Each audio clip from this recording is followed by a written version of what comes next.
1446ኛው የረመዳን ጾም ወደ መጠናቀቅ ሊደርስ ጥቂት ቀናቶች ቀርተውታል። የእምነቱ ተከታዮችም አፍጥርን በተለያየ መርሃ ግብር እያከናወኑ ይገኛሉ። በለሚኩራ ክፍለ ከተማ የሚገኙ የእስልምና እምነት ተከታዮችም በአዲስ ዓለም አቀፍ ኮንቬንሽን ማዕከል የአፍጥር መርሃ ግብር አካሂደዋል። ዓለም አቀፍ ደረጃውን በጠበቀው በአዲስ ዓለም አቀፍ ኮንቬንሽን ማዕከል የአፍጥር መርሃ ግብር መካሄዱ የዘንድሮን ረመዳን ጾም ልዩ ያደርጓል ያሉት የለሚኩራ ክፍለ ከተማ እስልምና ጉዳዮች ጠቅላላ ጉባኤ ፕሬዝዳንት ዶክተር አደም ተሾመ በአዲስ አበባ ከተማ የተጀመረው የልማት ተግባር ይበልጥ እንዲጠናከር የድርሻችንን እንወጣለን ብለዋል። የዘንድሮን ግን በጣም ልዩ የሚያደርገው በአገራችን የመጀመሪያ በሆነው በዚህ ሴንተር ውስጥ በዚህ ባማረ ሁኔታ እንድናፈጥር እንድንገናኝ በመደረጉ እጅግ በጣም አመሰግናለሁ። አሁን የተጀመረው ከተማችን ውስጥ የሚታየው ጭላንጭል እድገት አሁን የምናየው ይሄ ሴንተር የበለጠ ለልጆቻችን ፈክቶ አምሮ አገራችን ህዝቡ ሁሉም በልቶ ጠግቦ የሚያድርባት አንድነት የሰፈነባት ሁላችንንም እኩል የምታስተናግድ ውድ አገራችን እንድታድግ ጸሎቴ ምን ጊዜም የሁላችንም ነው። የክፍለ ከተማው ዋና ስራ አስፈጻሚ አቶ አድማሱ ደቻሳ አዲስ አበባ በተለይም ደግሞ አዳጊ የሆነችው ለሚኩራ ክፍለ ከተማ በልማት ሂደት ላይ የምትገኘው ነዋሪዎቿ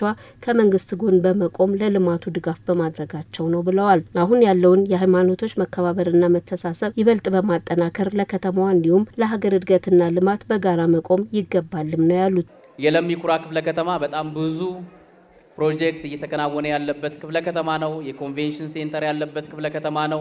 የሃይማኖቶች መከባበር አንዱ ለሌላው እንደራሱ የሚያስብ አንዱ ለሌላው እንደ ወንድማማችና እህትማማችነት አስቦ የሚሰራ በዛ መልኩ የተቃኘ እንቅስቃሴ ማድረግ ከቻልን ከተማችንን ከዚህ በላይ ማሳደግ እንችላለን። በከተማዋ የተከናወኑ የልማት ተግባራት ሁሉንም ዜጋ አካታች መሆኑ ይህ የአፍጥር መርሃ ግብር ያሳየ ነው ያሉት የመርሃ ግብሩ ተሳታፊዎች ኢትዮጵያውያን ሁሉ በመተሳሰብና በመፈቃቀር የተጀመረውን ልማት ማስቀጠል ይጠበቅብናል ብለዋል። እዚህ አይነት ቦታ ላይ መሆኑ ትልቅ ደስታ ፈጥሮን የህዝብ ሙስሊሙ ትልቅ ተስፋ ለሁሉም የሀገሪቷ ብሔር ብሔረሰብም ሆነ በእምነቶች ማንኛውም ሀገራችን ውስጥ የተሰራ ነገር ለኛ ለኢትዮጵያ በመለው አሁን እምነትን ወይም በምሳሌ ላይ ለኢትዮጵያ የተሰራ ብለን የምንደሰትበት እንደሆነ ይሄ ዛሬ አፍጣር በጣም ገልጾልናልና በጣም ደስ የሚል ትልቅ የተደሰተበት ነገር ነው።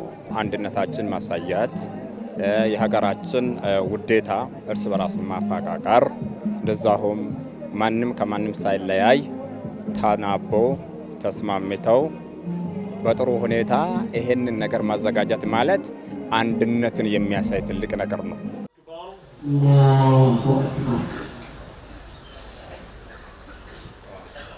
አላሁ አክበር